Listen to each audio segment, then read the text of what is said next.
ಬೇಗ ಬಾ ಬೆಳ್ಳಿ. ನೀನ್ ಪೂಜೆ ಮಾಡಿದ್ಮೇಲೆ ದೇವ್ರು ಪ್ರಸಾದ ತಿನ್ನದಂತೆ. ದೇವ್ರು ನಿನ್ಗೋಸ್ಕರ ಕಾಯ್ತಿದ್ದಾನೆ. ಮಾಯಾ, ಬೆಳ್ಳಿ ರೆಡಿ. ನಡಿ ಬಿಡಿ. ಬಾ ನೋಡು, ಎಲ್ಲ ರೆಡಿ ಮಾಡಿದೀವಿ. ಬೇಗ ಬೇಗ ಪೂಜೆ ಮಾಡ್ಬಿಡು. ಸರಿ ಅಕ್ಕ.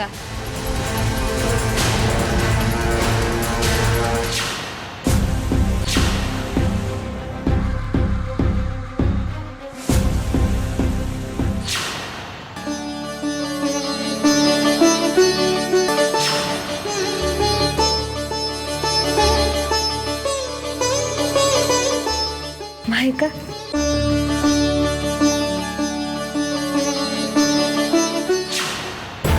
ಅದಕ್ಕೆ ನನಗೆ ತುಂಬ ಹೊಟ್ಟೆ ಹಸಿತಿದೆ. ಎಲ್ಲರೂ ಊಟ ಮಾಡೋಣ.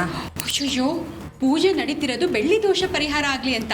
ಅವಳು ಊಟ ಮಾಡಿದ್ಮೇಲೆ ನಾವೆಲ್ಲರೂ ಊಟ ಮಾಡ್ಬೇಕು. ಇನ್ ಸ್ವಲ್ಪ ಹೊತ್ತು ಮಾಯಾ. ಓ ಹಾಗಾ? ನಾನು ಬೇಗ ಊಟ ಮಾಡಬೇಕು ಅಂತ ಡಾಕ್ಟರ್ ಹೇಳಿದರು. ಪರವಾಗಿಲ್ಲ ಬಿಡಿ, ನಾನು ನಿಧಾನವಾಗಿ ಊಟ ಮಾಡ್ತೀನಿ. ಅಯ್ಯೋ, ನನ್ನಿಂದ ನೀವ್ಯಾಕೆ ಊಟ ಮಾಡೋದನ್ನ ನಿಧಾನ ಮಾಡ್ತೀರಾ? ನಾನು ಈಗಲೇ ಊಟ ಮಾಡ್ತೀನಿ ಬಿಡಿ. ನೈವೇದ್ಯ ಮಾಡಿದೀವಲ್ಲ, ಆ ಪ್ರಸಾದನ ಮೊದಲು ನೀನ್ ತಿನ್ಬೇಕು. ನೋಡು, ಆ ಎಲೆಯಲ್ಲಿ ಇದೆಯಲ್ಲ ಆ ಪ್ರಸಾದ. ತಿಂತೀಯ ತಾನೆ? ಹ್ಞೂ ಅಕ್ಕ. ಸರಿ ಬಾಬಾ, ಕೂತ್ಕೋ. ಬೆಳ್ಳಿ, ನಿಧಾನವಾಗಿ ತಿನ್ನು. ನಿನ್ಗೇನಾದ್ರು ಬೇಕಾದ್ರೆ ನನ್ನ ಕರಿ, ನಾನು ಬರ್ತೀನಿ. ಆಯ್ತಾ? ಶುರು ಮಾಡು.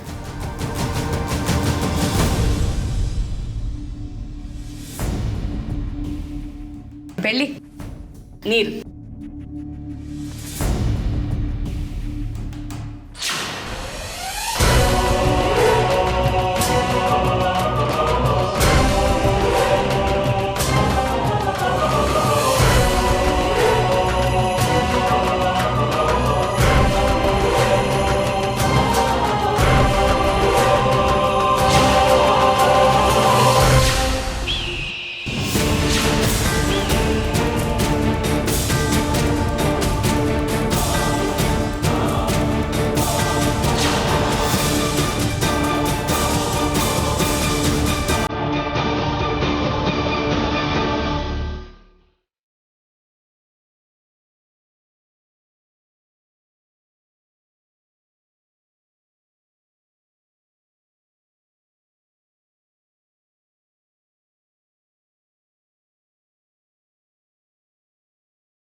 ಏನ್ ಬೆಳ್ಳಿ, ದಿಢೀರಂತ ಬಂದ್ಬಿಟ್ಟೆ? ಏನಾದ್ರು ಬೇಕಿತ್ತಾ? ಅಕ್ಕ, ಅದು ಉಪ್ಪು ಖಾರ ಎಲ್ಲ ಕರೆಕ್ಟ್ ಆಗಿದೆ ತಾನೆ? ಮತ್ತೆ ಏನ್ ಬೇಕು ನಿಂಗೆ? ಅಕ್ಕ, ಪ್ರಸಾದ ತಿನ್ನಕ್ಕಾಗದೇ ಇರೋಷ್ಟು ಕಹಿ ಇದೆಯಾ ಅಕ್ಕ?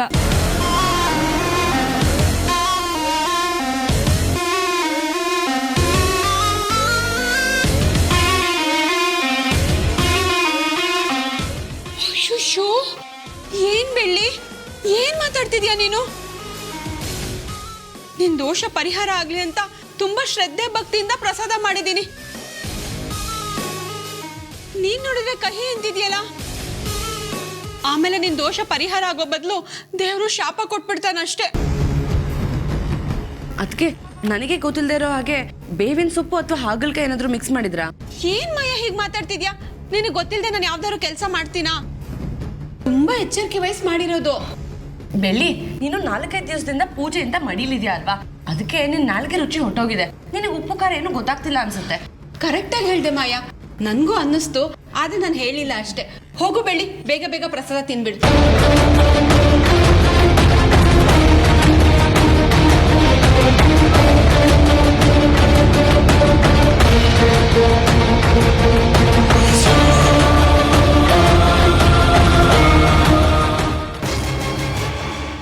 ಏನ್ ಬೆಳ್ಳಿ, ಹೋಗು ಅಂದ್ರೆ ಇಲ್ಲೇ ನಿಂತಿದ್ಯಲ್ಲ.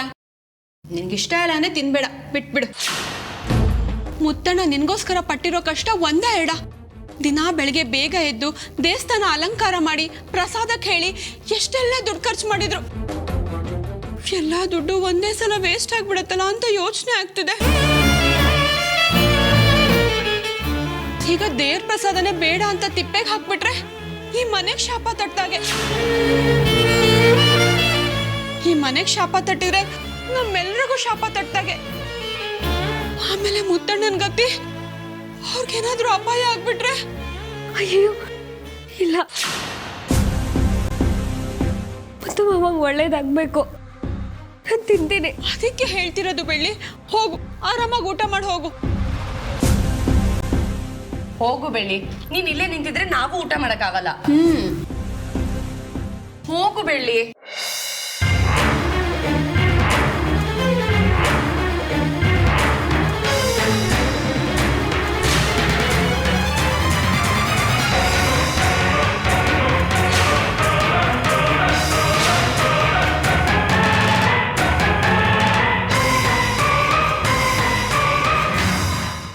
ಈಗ ದೇವ್ರ ಪ್ರಸಾದನೇ ಬೇಡ ಅಂತ ತಿಪ್ಪೆಗೆ ಹಾಕ್ಬಿಟ್ರೆ? ಆಮೇಲೆ ಮುತ್ತಣ್ಣನ ಗತಿ, ಅವ್ರಿಗೇನಾದ್ರೂ ಅಪಾಯ ಆಗ್ಬಿಟ್ರೆ? ಇಲ್ಲ ಇಲ್ಲ, ನಾನು ಮುತ್ತು ಮಾವಂಗೋಸ್ಕರ ಆದರೂ ನಾನು ತಿಂತೀನಿ. ಅವ್ರು ಚೆನ್ನಾಗಿರ್ಬೇಕು.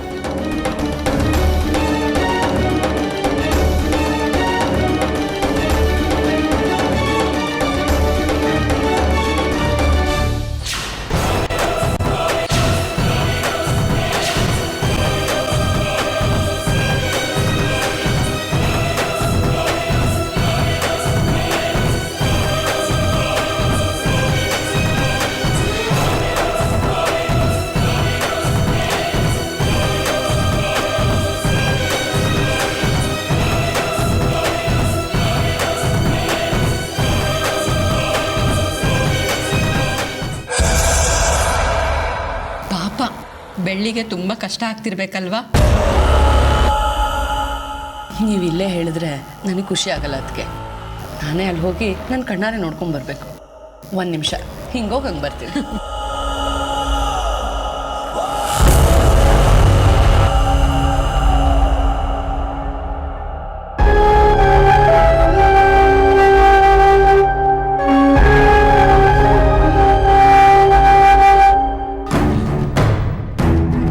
ಅಯ್ಯೋ ಬೆಳ್ಳಿ, ಇದೇನಿದು?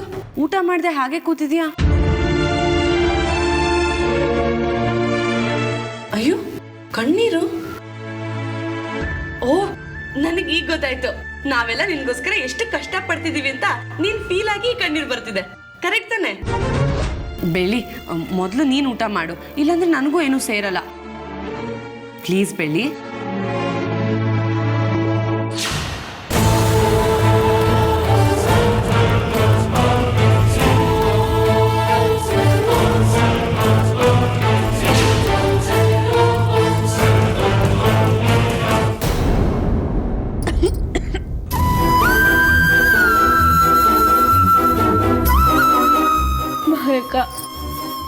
ಊಟ ತುಂಬಾ ಕಹಿಯಾಗಿದೆ. ನಾನು ಹೇಗೆ ತಿನ್ಲಿ? ಕಹಿನಾ? ನೀನೇನ್ ತಿಂತಿದ್ಯೋ ನಾನು ಅಲ್ಲಿ ಅದನ್ನೇ ತಿಂತಿರೋದು.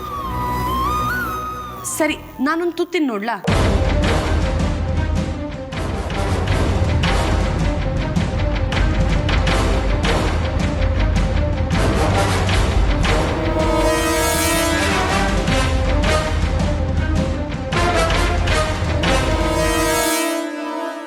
ಬೆಳ್ಳಿ, ಕಹಿ ಏನಿಲ್ಲ, ತುಂಬಾ ಚೆನ್ನಾಗಿದೆ.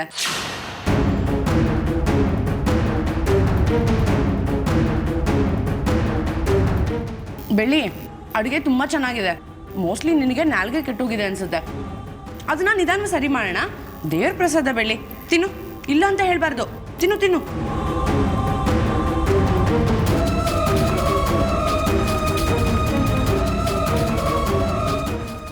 ತಿನ್ನು ಬೆಳ್ಳಿ.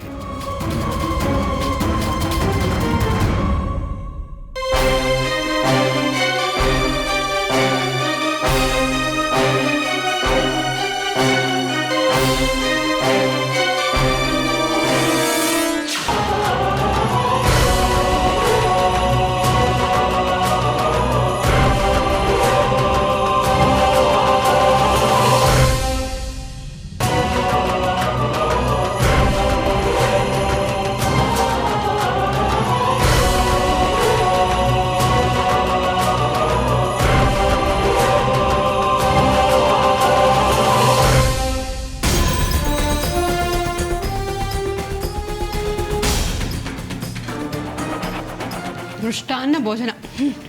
ಹೊಟ್ಟೆ ತುಂಬ ಊಟ ಆಯಿತು.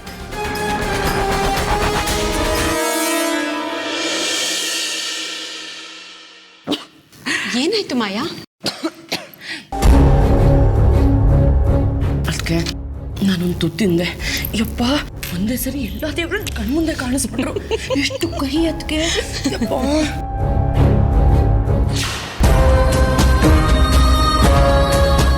ನೀನ್ ಒಂದೇ ತುತ್ತಿಗೆ ಹೀಗಾಡ್ತಿದ್ಯಾ? ಇನ್ನೊಳು ಇಡೀ ಊಟ ತಿನ್ಬೇಕಲ್ಲ, ಅವಳ ಕತೆ ಹೇಳು. ದೇವ್ರೇ ಗತಿ. ಆದ್ರೆ ಒಂದ್ ವಿಷಯ ಮಾತ್ರ ನಿಜ ಅದಕ್ಕೆ, ಅವಳಲ್ಲಿ ಕಷ್ಟಪಟ್ಕೊಂಡು ಕಣ್ಣೀರ್ ಹಾಕ್ತಿರೋದ್ ನೋಡಿ ಮನ್ಸಿಗೊಂಥರ ಸಂತೋಷ ಆಯ್ತು. ಖುಷಿಲಿ ತೇಲಾಡ್ದಂಗಾಯ್ತು.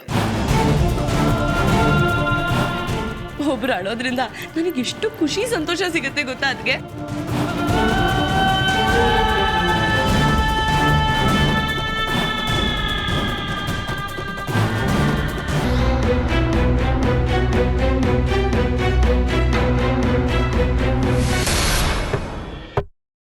ಯಾರೋ ಬಾಕ್ಲಿ ತಟ್ತಾ ಇದ್ದಾರಲ್ಲ, ಯಾರಿರ್ಬೋದು?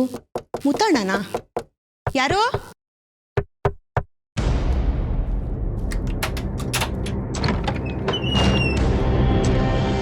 ಯಾರೋ?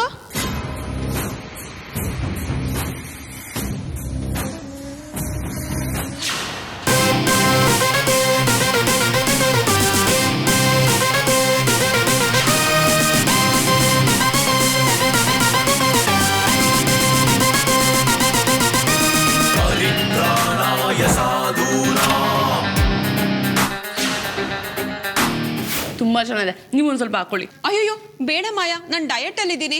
ತುಂಬಾ ಚೆನ್ನಾಗಿದೆ ಅದಕ್ಕೆ, ಖಾರ ಸಕ್ಕದಾಗಿ ಹಾಕಿದ್ದೀರಾ. Thank you.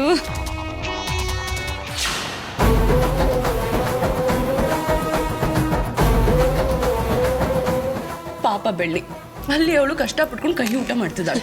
ನಾವಿಲ್ಲಿ ನಮ್ಗೆ ಏನ್ ಬೇಕೋ ಅದನ್ನೆಲ್ಲ ಬಿಸಿ ಬಿಸಿಯಾಗಿ ತಿಂತಾ ಇದೀವಿ. ಊಟ ಅರ್ಧದಲ್ಲೇ ಬಿಟ್ಟು ಹೋಗ್ಬಿಟ್ಟಿದ್ಯಾ. ತಗೋ, ನೀವು ಸ್ವಲ್ಪ ಬಡಿಸ್ತೀನಿ.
ಪ್ರತಿ ಸರಿ ಕಷ್ಟದಲ್ಲಿದ್ದಾಗ ನೀನು ಬಂದು ನನಗೆ ಸಹಾಯ ಮಾಡಿದ್ಯಾ. ನೀನು ಬರೀ ಗಿಳಿಯಲ್ಲ, ಆ ತಾಯಿ ಸ್ವರೂಪನೇ ಇರಬೇಕು.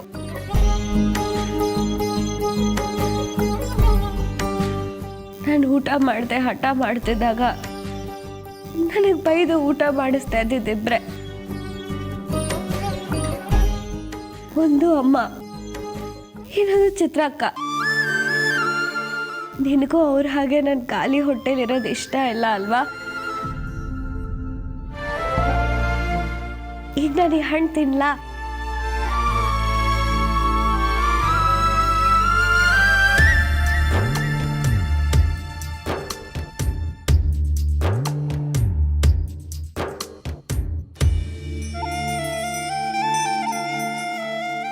ಕಣ್ಮುಂದೆ ಇರೋರ್ಗೆ ನಾನು ಹೇಳೋ ಭಾಷೆ ಅರ್ಥ ಆಗ್ತಿಲ್ಲ, ಆದರೆ ಎಲ್ಲೇ ಇರೋ ನಿನಗೆ ನನ್ನ ಕೈಲಿ ಇದನ್ನ ತಿನ್ನಕ್ಕಾಗ್ತಿಲ್ಲ ಅಂತ ಅರ್ಥ ಆಗ್ತಿದೆ.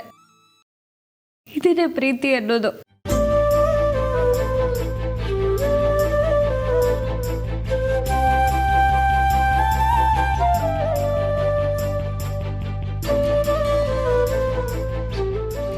ನೀನೇನೋ ನನಗೆ ಸೇಬ್ ತಂದು ಕೊಟ್ಟೆ, ನಾನು ನನಗೆ ತಿನ್ನಕ್ಕೆ ಏನಾದರೂ ತಂದು ಕೊಡ್ಲಾ? ಇರೋ ತಂದು ಕೊಡ್ತೀನಿ.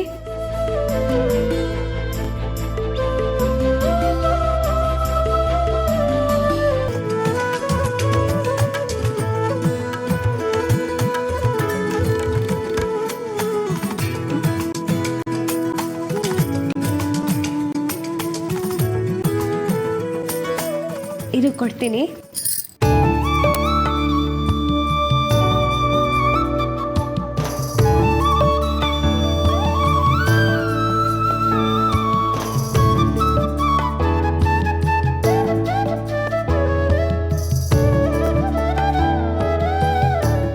ಈ ಭೂಮಿ ಮೇಲೆ ನಾನು ಒಂಟಿ ಅನ್ಕೊಂಡಿದ್ದೆ, ಆದರೆ ಈಗ ನನ್ನ ಕಷ್ಟಗಳನ್ನ ಹೇಳ್ಕೊಳಕ್ಕೆ ನೀನು ಸಿಕ್ಕಿದ್ಯಾ. ಸದಾ ನೀ ನನ್ನ ಜೊತೆ ಇರ್ತೀಯ ಅಲ್ವಾ? ನಾನು ಹೇಳೋದೆಲ್ಲ ನಿನಗೆ ಅರ್ಥ ಆಗ್ತಿದ್ಯಾ? ಇರು, ಇನ್ನೊಂದು ಹಣ್ಣು ಬಿಡಿಸ್ಕೊಡ್ತೀನಿ.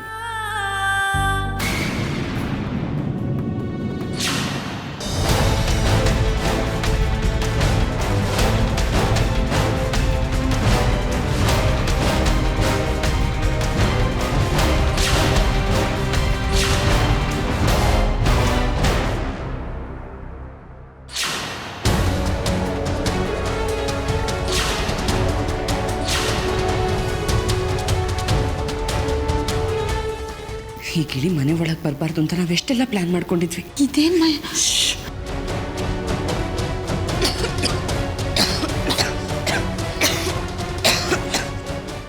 ಎಲ್ಲಿಂದ ಬಂತು ಮಯ? ಆ ಹಾಳಾದ ಗಿಣಿ ಎಲ್ಲಿಂದ ಬಂತು? ಗೊತ್ತಿಲ್ಲ ಅದಕ್ಕೆ. ಆ ಗಿಳಿ ಮನೆ ಒಳಗೆ ಬರಬಾರ್ದು ಅಂತ ಎಷ್ಟೆಲ್ಲ ಪ್ರಯತ್ನ ಮಾಡಿದ್ವಿ, ಆದ್ರೂ ಹೇಗೋ ಒಂದು ದಾರಿ ಮಾಡ್ಕೊಂಡು ಒಳಗೆ ಬಂದಿದೆ. ದಾರಿ ಮಾಡ್ಕೊಂಡು ಬಂದಿದೆ ನಿಜ, ಆದ್ರೆ ದಾರಿ ಮಾಡ್ಕೊಟ್ಟವ್ರು ಯಾರು? ನೀನೇ ನೋಡು, ಕಿಟಕಿ ಬಾಗ್ಲು ಎಲ್ಲ ಮುಚ್ಕೊಂಡ ಇದೆ. ಅದೇ ಹೇಳಿದ್ದು ಅದಕ್ಕೆ, where there is a will there is a way ಅಂತ. ಆ ಗಿಳಿ ಮನೆ ಒಳಗೆ ಬಂದಿದ್ದಲ್ಲದೆ ನಮ್ಮ ಮುಖಕ್ಕೆ ಖಾರದ ಪುಡಿ ಹಾಕಿ ಬೆಳ್ಳಿ ಹತ್ರ ಹೋಗಿ ಕೂತ್ಕೊಂಡಿದೆ ಅಂದ್ರೆ ಇದು ಸಾಮಾನ್ಯವಾದ ಗಿಳಿ ಅಲ್ಲ, ತುಂಬಾ ಬ್ರಿಲಿಯಂಟ್ ಗಿಳಿ. ಬಿಡಲ್ಲ ಅದಕ್ಕೆ, ಆ ಗಿಳಿನ ಮಾತ್ರ ನಾನ್ ಸುಮ್ಮನೆ ಬಿಡಲ್ಲ. ನನ್ನನ್ನೇ ಎದುರಾಕೊಂಡಿದೆ ಅಂದ್ರೆ ಆ ಗಿಳಿ ಭೂಮಿ ಮೇಲೆ ಇರಬಾರ್ದು.